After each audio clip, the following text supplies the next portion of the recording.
Y'all have heard it more than enough.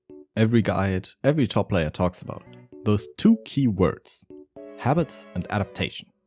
You lost because you didn't adapt fast enough, or he won because he noticed your habits.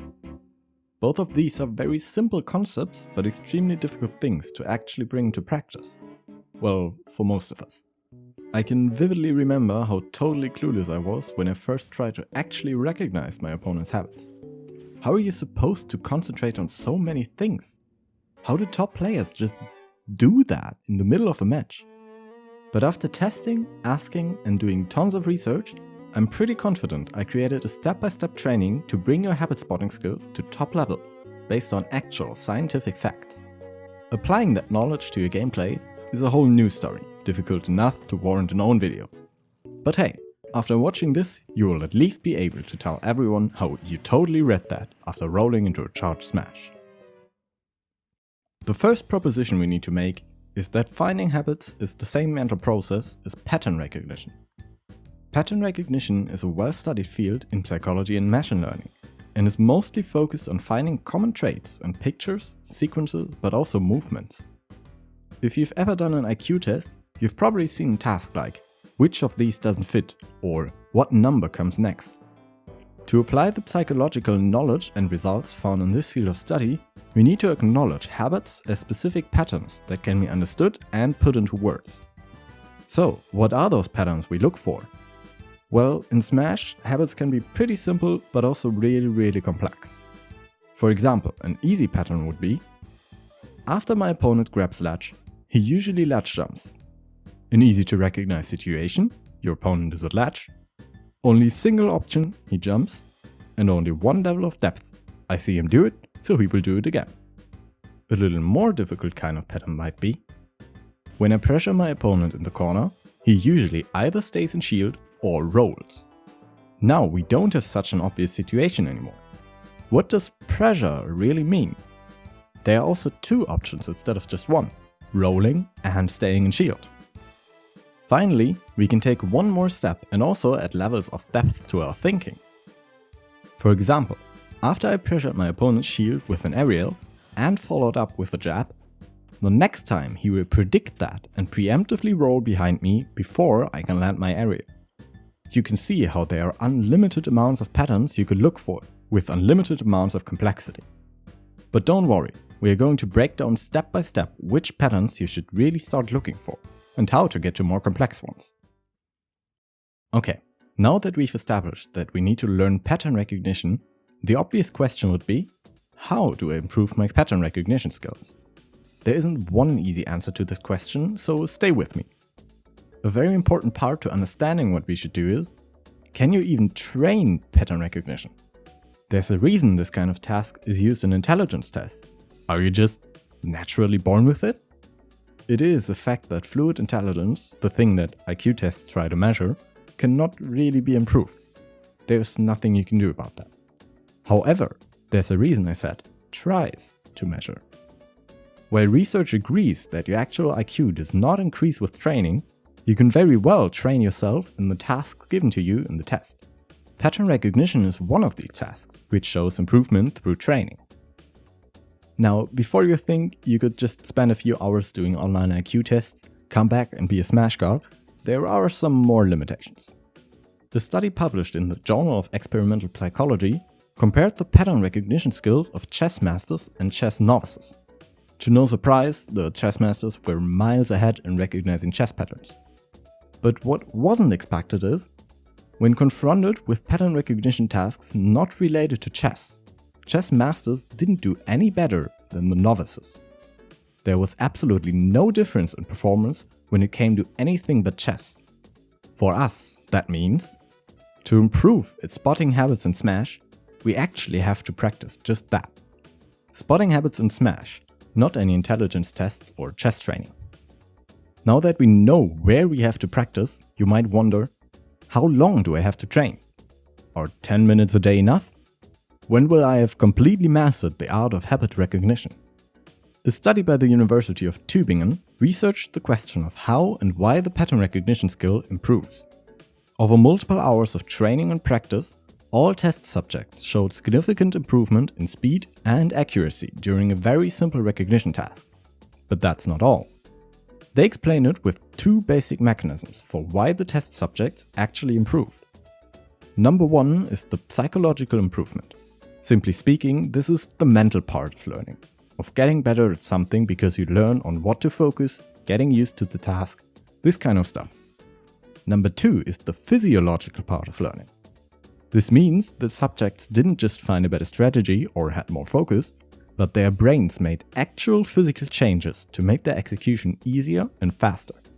What exactly happens is not clear yet, but it's safe to say that it has something to do with the speed the signals go from your eyes, through your brain and into your muscles. This all sounds nice and scientific, but you probably wonder, why would that be relevant for me? I'm not looking at pictures of different shapes and forms while sitting in a weird brain scan machine. I'm playing Smash. Well, the important part for us is that over the whole 10 hours of training, the progress never stopped. And because of the nature of this learning process, subjects are also predicted to improve further and further. When we want to learn to spot habits, this basically means one thing. Practice, practice, practice. Repeated training to recognize any single pattern will make it faster and more efficient. And while progress might slow down and some people improve faster than others, the baseline is hard work will pay off. If you've made it to this point, I'm glad you're still here. Even though our insights until now haven't been too, let's say, revolutionary, I assure you, what we are discussing now are just the prerequisites for efficient practice. I'm not here to tell you to just practice or just do it. I'm here to form a training plan based on scientific facts, not to give you the subjective opinion of some random guy. We are very close to finishing our requirements for a training plan, so stick with me.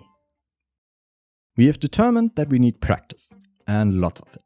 The last thing before we talk about what exactly we should practice, there's another question. Who do I practice with?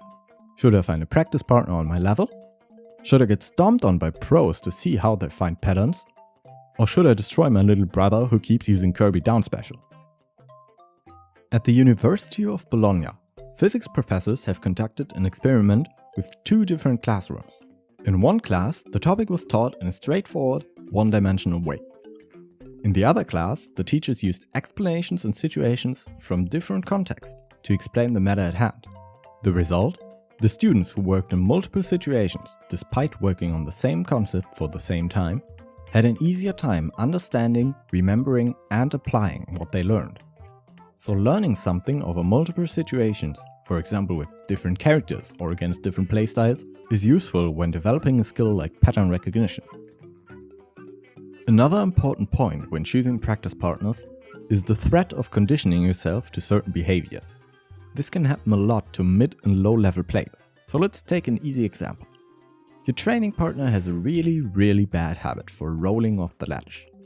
By now even you have recognized that, and every now and then you just charge a side smash to punish him. As long as he keeps rolling, you have no reason to stop, so you take the free hits and are proud of the adaptations you've made. This scenario has two problems. First, you do not actually learn how to spot ledge habits. You only had to adapt once, so that's not really practice. Second, you condition yourself to charge smashes on a ledge read.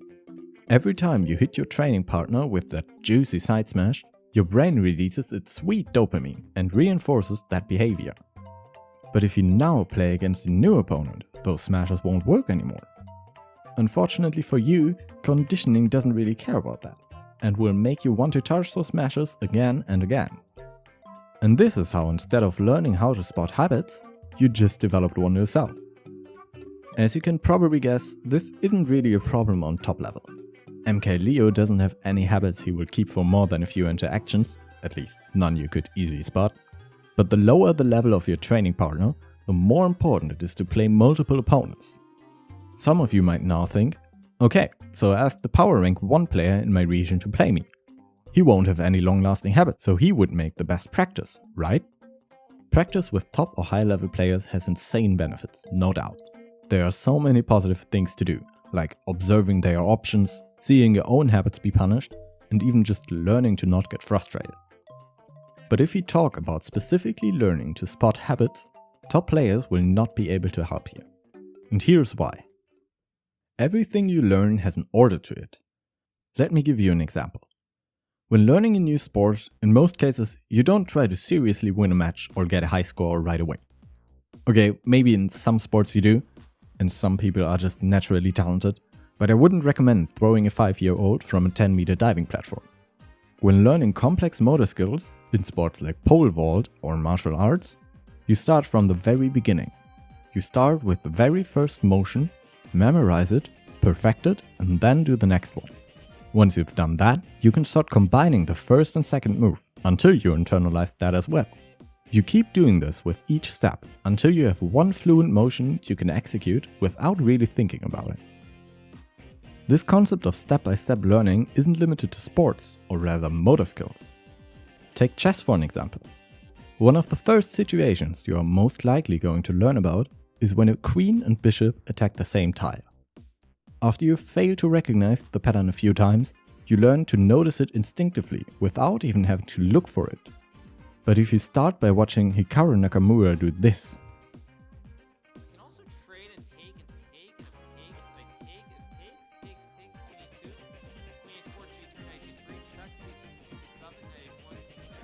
it doesn't really matter how often you see him do it.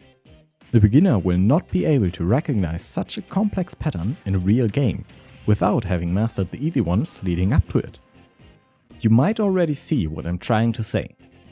If you are just starting to learn how to spot habits, watching top players and playing against them is not going to help you.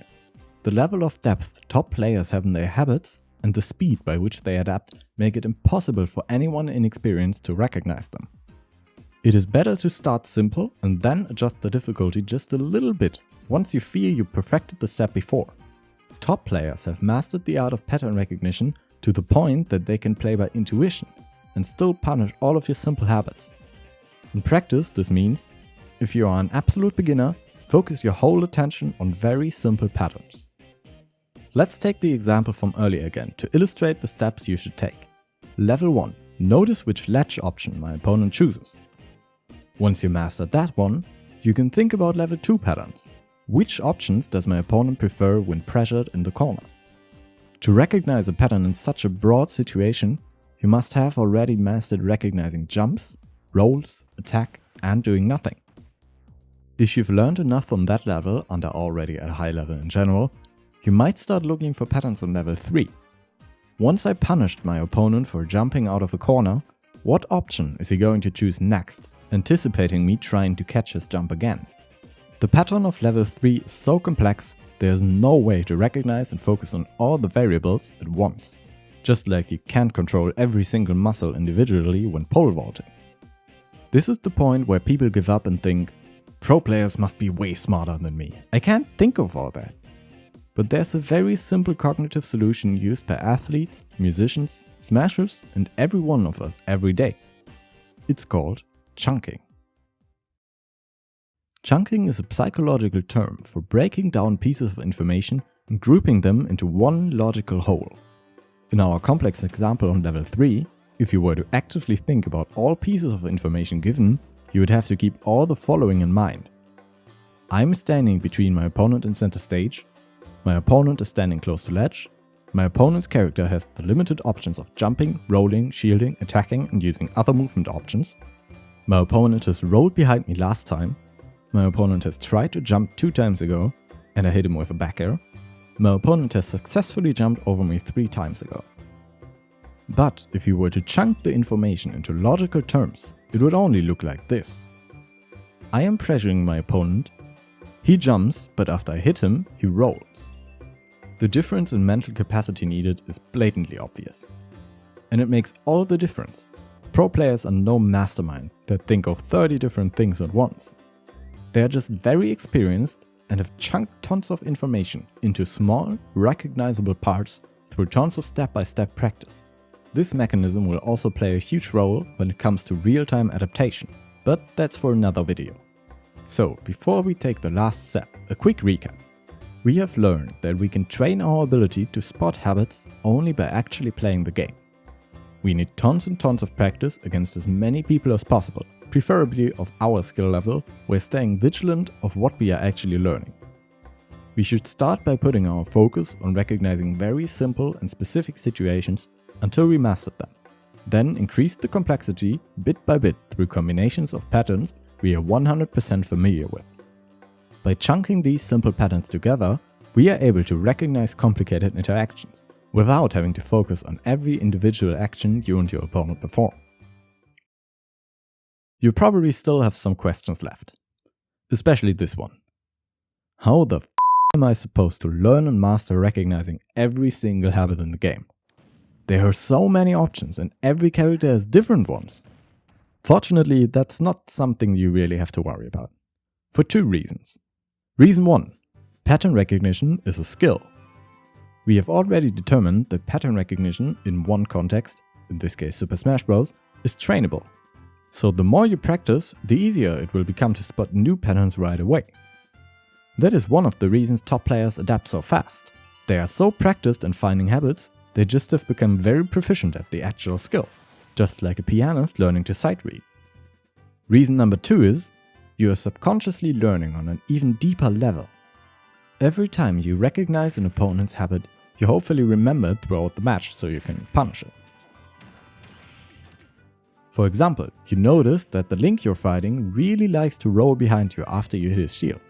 Perfect, you got the data, now you can punish it. Have a cookie. But then you come into a different situation. Link is just doing a neutral get up from ledge when you run off the platform and fall towards him. What do you think he's going to do? If you guessed, he's probably going to roll behind me. You are correct. You just confidently punished a behavior you've never seen him do before. How is that possible? This might be obvious, but to put it in technical terms, you predicted a generalized behavior based on already recognized patterns. You predicted a pattern in his patterns, and a pattern of patterns in Smash is nothing else but a playstyle.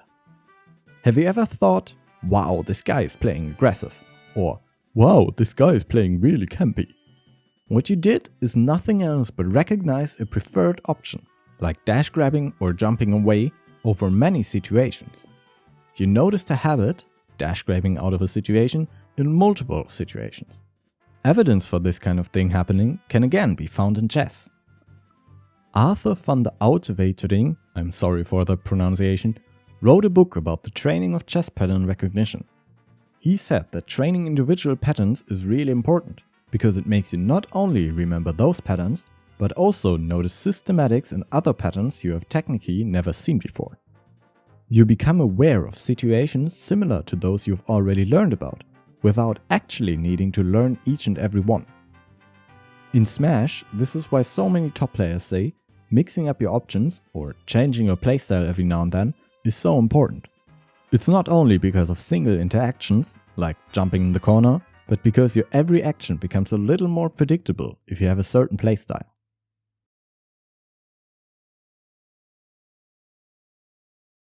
Okay, that was a lot. Let's put it all together and see what our practice plan should be. First, practice the game. A lot. Second, practice with lots of different people. If you're just starting, don't waste your time trying to spot habits in top players. Preferably, find people of your skill level. Third, start actively looking for very simple and specific habits. For example, start by looking at ledge options until you intuitively know what your opponent will do. Do this with multiple patterns. Fourth, increase the complexity of the situation. For example, try to notice your opponent's out of shield habits when you are at low and at high percents. Again, practice this for more different patterns. Fifth, increase the depth of your predictions by one level. After I adapted, how will my opponent adapt? For example, once I got a kill with an empty hop up smash, how will he react next time at kill percents? You need to already be able to actively adapt to your opponent after finding a habit on at least a basic level for this to work. Use this kind of information over multiple games. Sixth, try to predict your opponent's move in a situation only similar to one you've already gathered data in. For example, try to think about what your opponent might do in the corner once you know what he does when getting juggled. For this, you have to either preemptively think about it or already react on instinct. This step will naturally develop with time, without you necessarily having to work on it. 7th, develop an intuition for your opponent and his playstyle. This isn't something you can think about, but will gradually happen once you gain more experience against multiple opponents and playstyles. If you follow these steps, you should drastically improve your ability to notice habits in your opponent. This does not necessarily mean that you'll be able to punish and adapt to these habits. I will most likely make a separate video about that.